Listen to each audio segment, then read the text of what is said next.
First up, we have a story related to the Israeli assault in the Gaza Strip. When we recorded this newscast, the death toll there was above 800, most of them civilians and some 150 of them children. On July 23rd, the United Nations Human Rights Commission said it would investigate whether or not Israel had been committing crimes against humanity and called for Israel to end the 7-year blockade on Gaza, home to over 1.5 million people, 1.2 million of them Palestinian refugees. Here in the U.S., Jewish Voice for Peace, a national organization, has been holding rallies and vigils around the country over the past few weeks to condemn Israel. Our reporters went to a rally held by the Boston chapter and ran into some Somerville residents.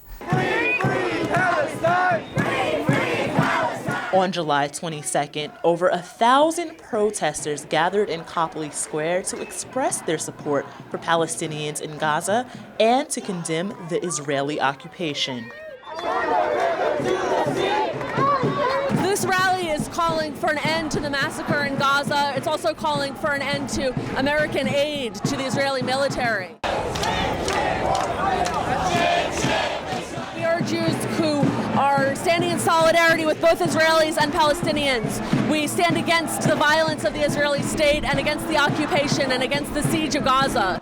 Shame on Israel! Shame on Israel! Shame on Israel! Shame! It's not a protest against Israel or Israelis, but in support of the people that are dying in Gaza and the terribly unbalanced incursion that's being presented in many ways as some kind of balanced war when it isn't. It's an overwhelmingly strong army going into a poorly armed place, and it's just intolerable. It's immoral. There's no way to justify it, and that's what we're here to point to. The protesters marched from Copley Square to the State House, condemning Israel's actions, demanding peace, and asking for an end to American support of the crisis.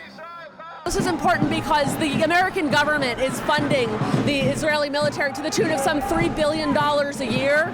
And because our money is funding those tanks and those bombs, it directly affects us. This is being supported by over $3 billion of American money, of tax money that's coming from Somervillians, along with all the rest of America. We continue to call ourselves honest brokers in mediation, and we're not. As participants said today, although Somervillians are 5,485 miles away from the Gaza Strip, a more globalized world brings us closer together than ever before. For Somerville Neighborhood News, I'm Sharon Johnson.